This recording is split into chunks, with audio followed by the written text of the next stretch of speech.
Oi, turminha, como é que vocês estão? Espero que vocês estejam bem em casa, se cuidando, lavando as mãos, se alimentando bem, fazendo exercícios físicos, assistindo as videoaulas, né? Já venho recebendo retorno de alguns de vocês, com alguns comentários, algumas dúvidas. Espero que vocês estejam muito bem fazendo tudo. Vão seguindo as orientações lá, vão assistindo as videoaulas dos dias, vão vendo quais são as atividades que tem naquele dia, certo? Vão respondendo e vão mandando suas dúvidas. Não deixe de assistir as videoaulas.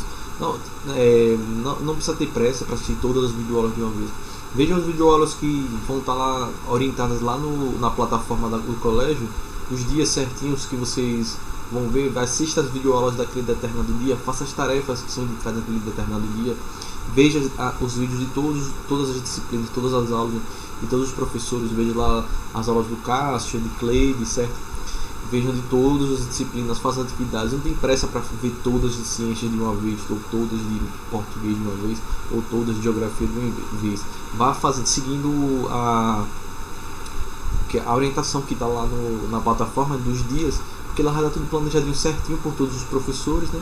E pela direção e coordenação da escola, para que vocês consigam seguir o conteúdo didático e sem a necessidade de apressamento, ou sem precisar de nenhum atropelamento, deixar de ver uma aula, ou perder alguma tarefa, ou fazer uma atividade a mais ou uma atividade a menos, certo? Então vocês vão seguindo lá a orientação e fazendo ao máximo as atividades, vendo os vídeos e mandando suas dúvidas, certo? Eu estou recebendo as dúvidas e estou respondendo todo mundo quase que de imediato, certo? O ideal é vocês me mandarem suas dúvidas no período da manhã ou da tarde. Na noite, aí geralmente eu já não vou ver à noite. Estou vendo mais as dúvidas na manhã, principalmente nas manhãs e também no finalzinho da tarde, que é quando eu não estou gravando as videoaulas de vocês, certo? Mas mandem que eu vou sempre respondendo sem preocupação nenhuma, certo? Então, na última videoaula, a gente fechou uma parte do conteúdo da gente, né? Mais uma pequena unidade que é separada, unidades didáticas que é separado o livro, né? E nessa unidade a gente viu o que? A gente falou sobre substâncias, falamos sobre as propriedades da substância, né? As propriedades gerais, as propriedades específicas da substância, né? da matéria, né? Vimos lá que as propriedades gerais são comuns a todo tipo de material, e vimos lá que as específicas elas ocorrem em alguns tipos de materiais e elas têm diferenças de um tipo de material para o outro, né? Então a gente viu lá que a melhor forma de diferenciar um tipo de material do outro é observando as suas propriedades específicas, né? Que ela vai ser específica de cada tipo de material e vai ser mais fácil para a gente poder diferenciar elas. E ainda vi lá as diferenças entre as substâncias, as simples, as compostas, ou seja, aquelas que são formadas por um único tipo de substância, de elemento químico, as compostas que é formado por elementos químicos diferentes. Vimos lá o que eram substâncias puras, né? E estudamos bastante as misturas, né? Então as misturas de uma única fase, né? As homogêneas, né? Que a gente pode chamar também de solução. E vimos também as misturas do tipo heterogênea, que são aquelas misturas que apresentam mais de uma fase. E aí eu dei uma atenção especial, pedi para vocês terem uma atenção especial também àqueles chamados coloides, que são aquelas misturas heterogêneas que se comportam à primeira vista como misturas homogêneas, que pode confundir a gente avalia que ali se trata de uma mistura homogênea, mas na realidade ali pode ser uma mistura heterogênea quando a gente observa com algum aparelho que amplifique o tamanho, né? Como é o caso dos microscópios, certo? Então a gente vê essa partezinha para a gente poder fechar, ou seja, para fechar bem esse conteúdo. Se ninguém mais tem dúvida, se ninguém tem mais detalhe, a gente vai precisar fazer uma atividade que eu já deixei, já tá linkado aí junto com o vídeo. Se você não fez essa atividade, você vai parar o vídeo e vai fazer essa atividade, certo? Depois que você terminar essa atividade, você vai continuar a videoaula, certo? Mas para você poder fazer assistir essa videoaula e entender ela certinho, você precisa fazer esse exercício que eu vou dizer agora para você, caso você não tenha visto lá na plataforma.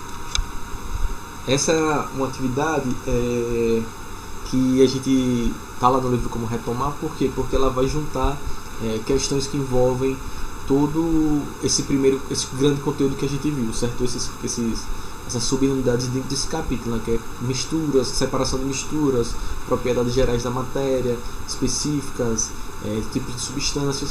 Então, depois que a gente viu tudo isso, que a gente fez os exercícios específicos para cada um desses tópicos, tem essa retomar que é como se fosse uma grande revisão do conteúdo. Então, vocês vão lá, não terminaram, pare aí e pegue lá o livro e respondam a página 46 e 47, certo? Já fez isso? Então vamos dar prosseguimento aqui no livro, que eu vou comentar cada uma dessas questões que funcionam como reforço, uma revisão, para a gente ver se as dúvidas foram todas sanadas mesmo, se o conteúdo foi plenamente compreendido, certo? Porque aí a partir dessa aula a gente vai entrar já em outro tópico do nosso conteúdo anual, e a gente precisa deixar isso bem fechadinho, bem entendido, para a gente poder dar prosseguimento ao nosso conteúdo, certo?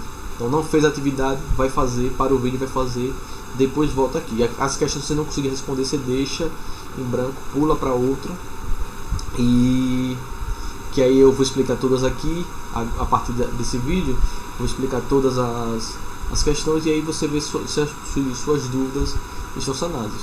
Lembrando que na correção vou dizer algumas as respostas, e aí vocês vão ter a sensibilidade de observar se a sua resposta está próxima ou não da questão. Se você achar mesmo assim que a resposta que eu dei é diferente, você achar que a sua, você ficou com dúvida, talvez, professor, mas eu respondi assim, será que não estava certo?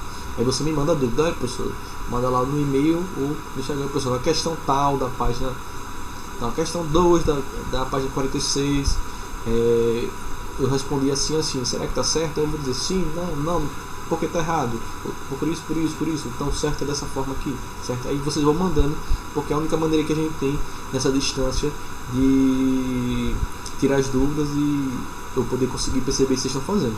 É fundamental agora que vocês têm todo um voto de confiança e de responsabilidade, e que eu não estou vendo se vocês estão fazendo os exercícios, eu estou supondo e acreditando que sim, mas agora é a responsabilidade com vocês, certo? Eu não tenho como checar isso, né, porque a gente está à distância. Eu espero que vocês estejam fazendo, porque é melhor para vocês, para que vocês possam tirar suas dúvidas e realmente entender o assunto, né? Porque assim que a gente voltar a nos ver, a gente vai começar a fazer os simulados e as provas que ficaram para trás, certo? Então, vamos lá. Então, quem já fez, pega aí o caderninho, pega o livro e vai acompanhar comigo a resolução dessa. Então, começando pelo começo, a gente seguindo aqui na página 46. Então, vamos lá para a primeira questão. Eu vou ler a pergunta, né? E aí vocês vão acompanhando junto comigo. É bom lembrar que quem não tem o livro ainda, né, não conseguiu comprar o livro, pede para os colegas tirarem foto das páginas dos exercícios que eu estou passando do livro, fora aqueles exercícios que eu estou colocando lá na plataforma, que no caso o Luciano, né, que está colocando. Aqueles vocês podem fazer sem necessidade. Quem não tem o livro, pede para o colega tirar a foto das páginas do livro e manda para vocês, que aí vocês vão fazendo também, certo? Não deixe de fazer e pegar os exercícios do livro porque está sem o livro, né? Pede para tirar uma foto, pede para sua mãe, conversar com a mãe de algum coleguinha, ligar e tirar essas fotos para vocês não ficarem só. Então vamos lá, começando aqui na primeira questão. Tem aqui, então na primeira questão, na página 46, ela trata o seguinte: em países frios, parte da população espera ansiosamente a chegada do inverno para praticar patinação em lagos. Com base nos conceitos estudados nessa unidade, descreva como isso é possível. Aí aqui a gente tem uma fotozinha aqui das crianças patinando no gelo na cidade de Montreal, fica no Canadá. Essa foto foi em 2017. Então como é que isso é possível? Então o que acontece? Com a chegada do inverno, a temperatura ambiente, ou seja, a média da temperatura, né, 25 graus Celsius, 20, vai variar de região para região, ela diminui bastante, principalmente em locais muito acima, né, da linha do Equador, né, no hemisfério norte, ou muito abaixo lá no hemisfério sul, próximos aos hemisférios norte ou sul do planeta, né? Então, quando chega o inverno, a temperatura ambiente, ou seja, a temperatura média desses locais, ela diminui bastante, chegando a alguns locais, como dessa imagem aí, ficando abaixo da temperatura de congelamento da água, né? Ou seja, abaixo do ponto de fusão da água. Então, pode ficar menos que qual é o ponto de fusão da água? 0 graus Celsius. Então, nesses locais de inverno, a temperatura pode ficar abaixo dos 0 graus, e com isso a água ela passa do estado líquido para o estado sólido. ou seja, abaixo de 0 graus Celsius é a temperatura em que a água se encontra no estado sólido. Então, com isso, a água dos lagos ela começa a congelar na superfície, né? Então, de cima para baixo, da superfície para baixo, criando essa camada de gelo. E se ela for, agora ela tem que ter uma espessura, né? Se ela tiver uma espessura grande, adequada, né? Aí as pessoas elas podem praticar a patinação em cima dessa camada de gelo. O que não pode acontecer muito fino. Se ela estiver muito fina, o peso da pessoa pode romper essa camada de gelo e a pessoa acabar afundando. Aí é perigoso. Então, mas nesses locais eles indicam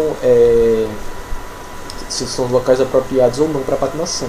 Então a resposta é que isso é possível porque, como a temperatura fica no inverno abaixo de 0 graus Celsius nesses locais, a camada superficial da água congela, ou seja, passa para o estado sólido, sofre o processo de solidificação. E aí, se tiver uma espessura grande, as pessoas podem patinar acima dessa camada sem nenhum problema ou sem nenhum prejuízo, certo? Vamos lá agora para a segunda questão. A segunda questão traz bem assim: considere a tabela a seguir, na qual estão informadas as temperaturas de fusão e ebulição de algumas substâncias definidas por X, Y e Z. Lembrando lá que era o quê? O que era a temperatura de fusão? É aquele ponto em que a água ela passa do sólido para o líquido, ou seja, aquela temperatura em que ela faz essa mudança de estado físico do sólido para o líquido, e também retornando do líquido para o sólido. E o ponto de ebulição é aquela temperatura em que o material ele passa do estado líquido para o estado gasoso, certo?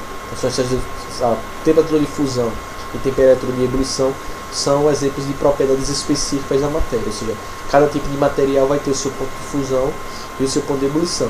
Por exemplo, na questão passada a gente viu que o ponto de fusão da água é 0 graus Celsius, o seu ponto de ebulição é 100 graus Celsius. Então, se eu falo lá, uma substância que tem ponto de ebulição 100 graus Celsius e ponto de fusão 0 graus Celsius, muito provavelmente estou falando sobre a água, certo? Porque outras substâncias vão ter diferenças nesses pontos de ebulição e nesses pontos de fusão, certo? Então vamos lá, olha aqui. Então aqui a gente tem a tabelinha. Então na primeira coluna tem a substância, né? X, Y e Z. Na segunda coluna tem a temperatura de fusão em graus Celsius. Então lá está dizendo que a temperatura, que a substância X apresenta a temperatura de fusão em menos 30 graus Celsius. A substância Y em menos 4 graus Celsius. E a temperatura e a substância Z apresenta a temperatura de fusão em 45 graus Celsius. Então na terceira coluna está lá a temperatura de ebulição, ou seja, quando a substância passa do líquido para o gasoso. Então a X temperatura de ebulição de menos 7 graus Celsius, a Y 30 graus Celsius e a Z 107 graus Celsius, certo? Aí vem a pergunta: com base nas informações acima, responda as perguntas. Então, letra A: qual substância está no estado gasoso a temperatura de 20 graus Celsius? Então, qual dessa substância ela vai estar no estado gasoso a uma temperatura de 20 graus Celsius? Nesse caso aí, a gente tem a resposta, na letra A, a resposta é a temperatura X. Veja lá que a temperatura de ebulição. Então, para estar no estado gasoso tem que estar uma temperatura acima da temperatura de ebulição daquele elemento.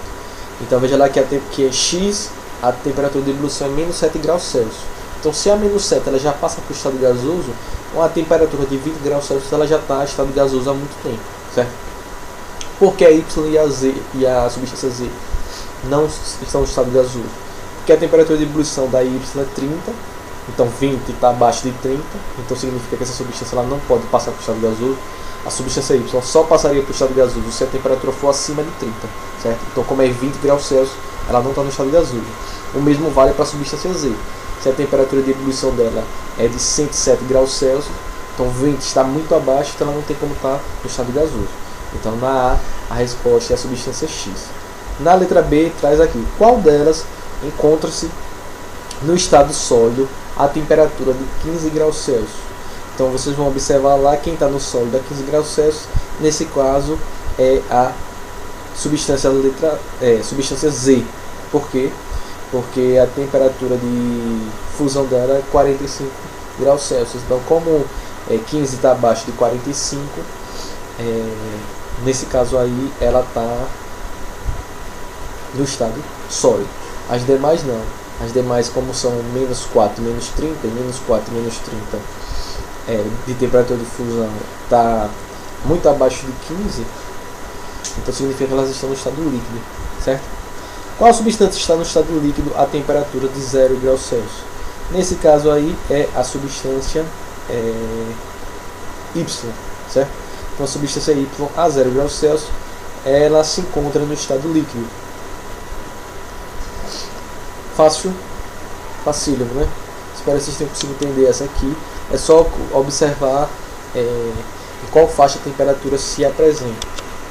Aí por quê? Somente porque a substância X não está aí, não pode ser considerada na letra C também. Porque a temperatura de ebulição da substância X é menos 7. Então a 0 graus Celsius ela já está no estado gasoso, certo? Então só quem pode estar no estado líquido aí é o Y. A substância Z vai estar no estado sólido, a substância Y no líquido, a 0 graus Celsius, e a substância X ela vai estar no estado gasoso. Ou seja, ela passa para o estado gasoso a menos 7 graus Celsius. Então quando chegar a 0 ela já está no estado gasoso, certo? Então, e a Y ela só vai passar para o gasoso com 30 graus Celsius. Então só pode ser a Y. Então letra A X, letra B a resposta é Z e letra C a resposta é Y, certo? Vamos lá para a terceira questão agora. Dada as densidades, lembre da densidade e propriedade específica da matéria, dos materiais na tabela, a seguir, quais afundarão se colocados na água? Aí a gente considera que, considerando que a densidade da água é de 1 grama a centímetro cúbico, justifique a sua resposta. Como é que a gente sabe se a substância boia ou afunda? Então a substância boiar, por exemplo, na água, que tem a densidade aí, ele está considerando de 1 grama por centímetro cúbico, só vai boiar na água as substâncias que tiverem uma densidade menor do que a água.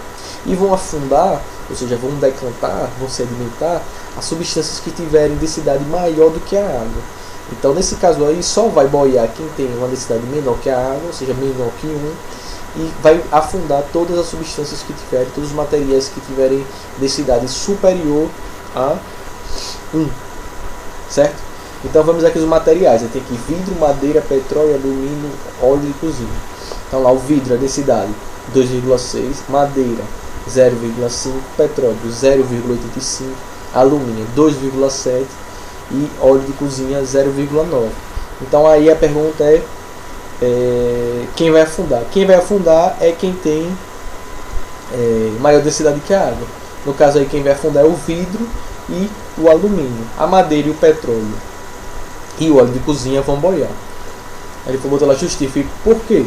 Porque o vidro e o alumínio apresentam uma densidade maior do que a água.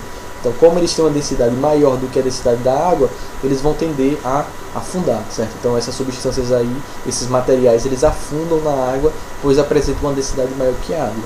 Então, a resposta aí, vidro e alumínio. Vamos agora seguindo para a quarta questão. Vazamentos de gás de cozinha são muito perigosos e normalmente causam acidentes com vítimas devido à sua inflamabilidade, ou seja, a sua propriedade de gerar chamas, né, de se incendiar. Explica o motivo pelo qual são adicionadas substâncias que dão cheiro desagradável ao gás. Naturalmente, o gás de cozinha ele é incolor, ou seja, ele não tem cor. Ele, além de não ter cor, ele forma uma mistura homogênea com ar, certo? E ele também não tem cheiro. Ele não tem cor, não tem cheiro, e quando ele é liberado no ar, ele forma uma mistura homogênea com ar. Então é praticamente impossível detectar que o gás de cozinha ele está vazando, que ele está no ar, certo? Então, porque ele é incolor, ele não tem cheiro, e ele não tem cor, não tem cheiro, né? E ele faz essa mistura homogênea com ar. Você não consegue diferenciar as partículas do gás de cozinha no ar, e ele é muito perigoso porque ele pode causar um incêndio, gera chamas, né? Às vezes até pode gerar um processo de explosão. Então, nesse caso, como é quase impossível você detectar ele, a gente coloca, a gente não, né? No caso, a indústria que produz o gás de cozinha, né, o botijão ou gás encanado, eles introduzem junto desse gás uma substância que tem um odor desagradável, forte, né, que é esse cheiro que a gente chama de o cheiro do gás, né, o odor do gás. Na verdade, aquele odor que tem no gás, ele não é natural do gás, ele é adicionado ao gás essa substânciazinha que tem esse cheiro forte, porque naturalmente o gás não tem cheiro. Então eles adicionam essa substância com esse cheiro forte no gás, para caso aconteça um vazamento, você consiga sentir. Como você não vai conseguir enxergar o gás, você vai conseguir sentir aquele cheiro forte. Então aquele cheiro forte é uma medida...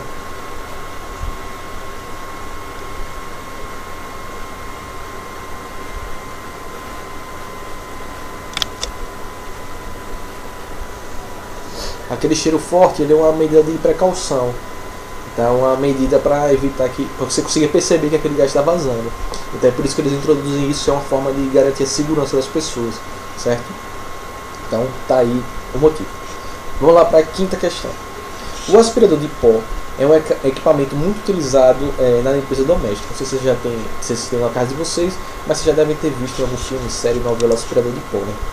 O seu funcionamento consiste na aspiração da mistura do ar e materiais sólidos leves dos móveis. Recomenda-se que após um determinado período de utilização, o material sólido seja recolhido no interior desse equipamento, seja retirado do interior desse equipamento, certo? Descartado de forma apropriada. Qual é o tipo de aí eu perguntei, qual é o tipo de separação de mistura, ou seja, justifique o tipo de separação de mistura utilizada nesse processo. Esse é aquele processinho que a gente viu lá, que também é bem similar ao do ar-condicionado, né? Então vai ser um processo de separação do tipo filtração. Então você vai separar o ar das partículas sólidas. Então você vai fazer filtração. No interior desse aparelho a gente tem um filtro que permite que o ar atravesse e que a poeira e as partículas sólidas leves elas fiquem retidas nesse filtro. Aí quando você abre, você retira o filtro e retira essa sujeira e tá aí, você limpa a casa, né?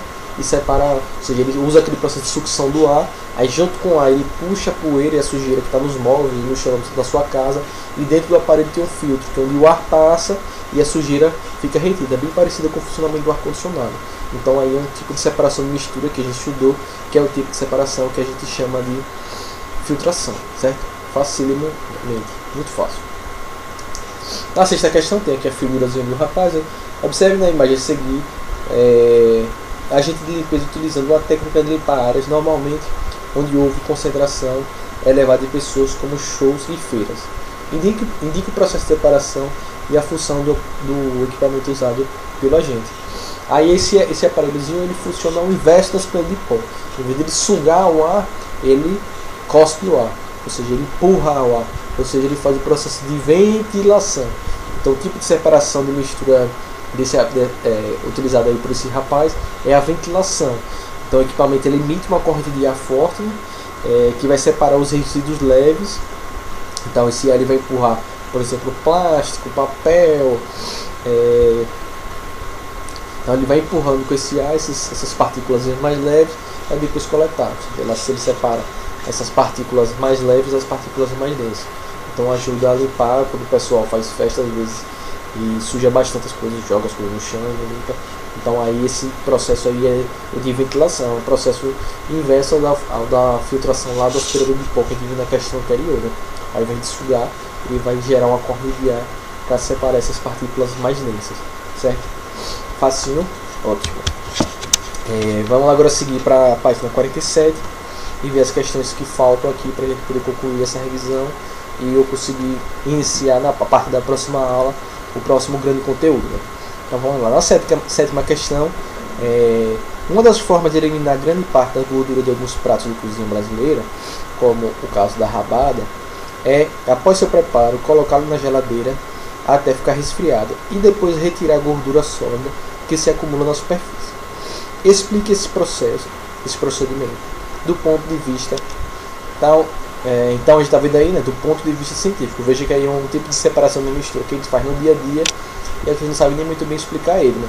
Então o que faz isso aí? Então, quando o alimento preparado ele é levado à geladeira, o que acontece? A gordura, que é menos densa que a água, ela passa para o estado sólido, ou seja, ela estava no estado líquido lá por causa da fervura, né, do cozimento do alimento, Então quando a gente passar ela para a geladeira, ela vai passar para o estado, ela vai solidificar, né?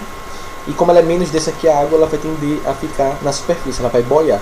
Igualzinho lá, a gente viu na terceira questão. Então como essa gordura ela tem uma densidade menor do que a água, e a gordura, por ser uma substância apolar, sem polaridade, sem cargas elétricas, ela não se dissolve na água, certo? Ela não se mistura com a água, ela forma uma mistura heterogênea com a água, da mesma forma que o óleo, né? Então a gordura e o óleo, elas têm a mesma natureza química. Então, como ela é menos densa, como ela não se mistura com a água, ela vai tender a boiar, ela vai tender a ficar na superfície da água, né? Então, na camada superficial, camada de cima. Então com isso se torna mais fácil, a pessoa vai lá, remove aquele excesso de gordura, se ela não quiser com a colher mesmo, vai lá e tira, certo? Então é assim que a gente explica esse fenômeno. Então você faz o cozimento lá, a gordura ela está bem no estado líquido, né? Ela está bem misturada, mas não dissolvida na água, ela não dissolve. E aí esse processo, você botou na geladeira, baixou a temperatura, ela vai passar para o estado sólido, como ela é menos densa e não se mistura com a água, ela vai flutuar e vai ficar boiando. Facinho, tá aí a explicação para a gente tirar, é importante. A gente tem que ter uma alimentação balanceada, né? Com todos os tipos de nutrientes, as gorduras, as massas, as carnes, mas tem que ser balanceado, não pode ser um excesso de nenhum tipo, nem de carboidrato, nem de doce demais, nem de carne demais, nem gordura demais. Todas esses nutrientes têm importância no nosso corpo, mas o excesso delas pode nos fazer mal, de qualquer uma delas, né? Algumas mais, outras menos, mas isso é assunto para o 8º ano. 8ª questão. Processos de separação são empregados para separar os componentes de uma mistura homogênea ou heterogênea. Que procedimento é recomendado para separar uma mistura na qual foram reunidos água, sal de cozinha em pequena quantidade e areia? Aí nesse caso a gente pode fazer 3 coisas diferentes, né? Em 2 combinações. A primeira coisa é para separar. Então o sal em pequena quantidade ele vai se dissolver na água, vai formar uma mistura homogênea com a água. A areia não se mistura com a água, forma uma mistura heterogênea. Então a primeira coisa que a gente faz é separar a água com o sal dissolvido da areia.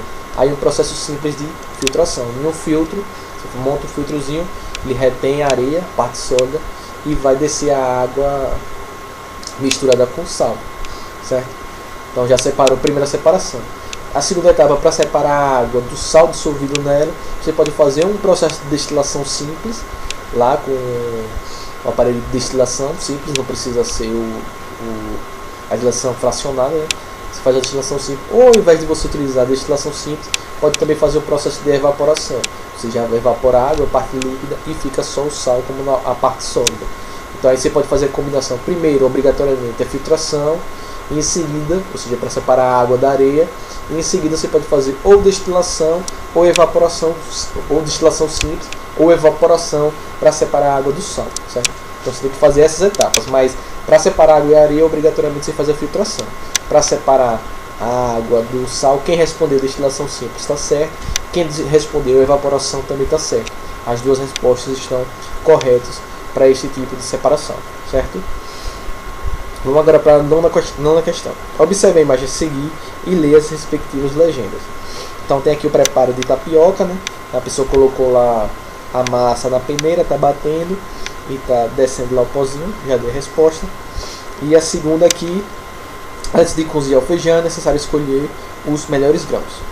Quais são os métodos de separação de misturas utilizados na imagem? Mais fácil e impossível, né?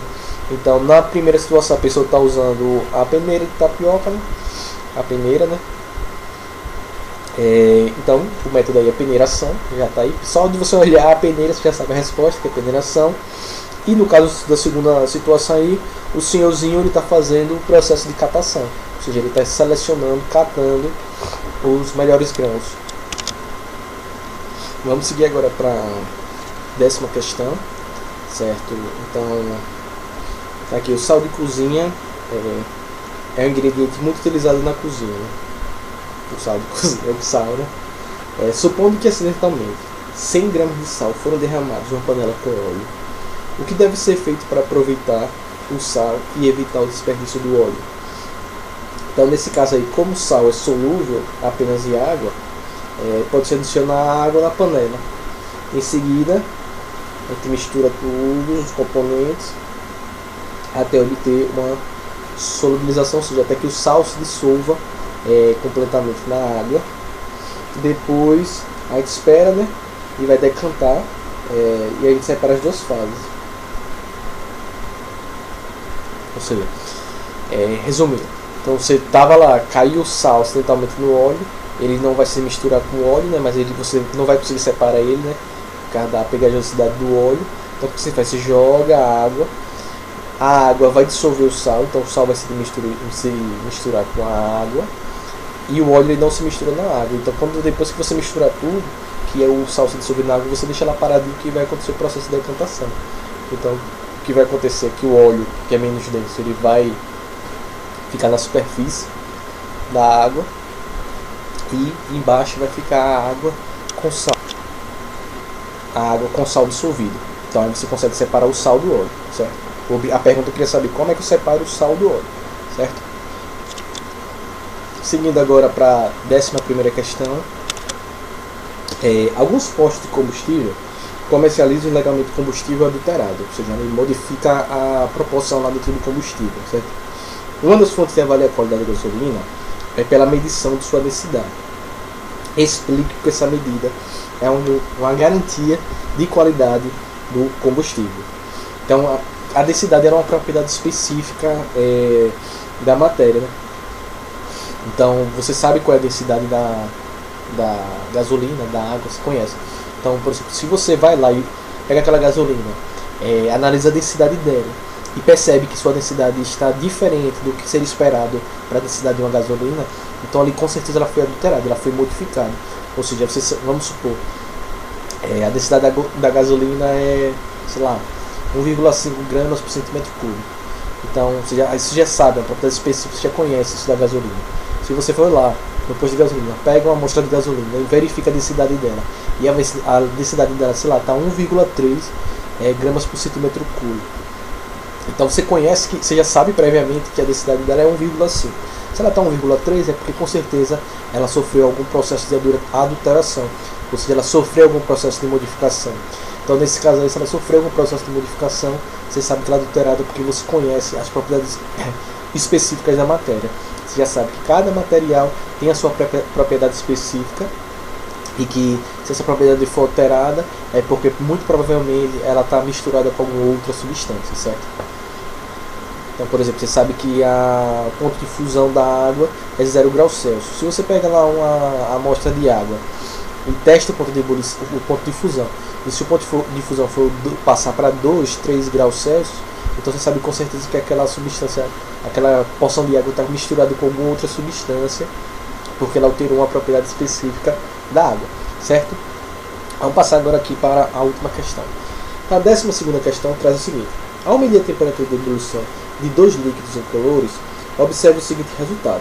Então, líquido A 100 graus Celsius, né? Líquido B 350 graus Celsius, quer dizer, menos 100 graus Celsius e menos 350 graus Celsius. Pode-se dizer que se trata da mesma substância? Não, né? Nesse caso também não. Então, temperatura de ebulição também é uma propriedade específica da matéria. Então, se você tem duas amostras que apresentam uma diferença tão grande, ou seja, uma diferença nos seus pontos de ebulição, você sabe com certeza que o ponto de ebulição é uma propriedade específica da matéria. Cada matéria tem o seu ponto de ebulição. Então significa dizer que se você tem dois materiais diferentes, duas amostras diferentes, dois líquidos diferentes aí nesse caso, que tem pontos de ebulição tão distintos, significa dizer o quê? Significa dizer que com certeza aí se trata de duas substâncias diferentes, já que elas apresentam pontos de ebulição distintos, certo? Então, com isso a gente fecha esse primeiro grande conteúdo, né, que envolvia essas questões da substância, dos compostos, misturas, separação de misturas, as propriedades dos materiais. Então espero que vocês tenham entendido tudo. Se tem dúvidas, manda as dúvidas para mim, certo? Que eu vou responder a vocês, porque a partir da próxima aula a gente já vai entrar em outra parte do conteúdo do ano do 6º ano, que a gente vai entender um pouco das transformações químicas e físicas e o uso dos materiais no nosso dia a dia, certo? Fique bem, lave as mãos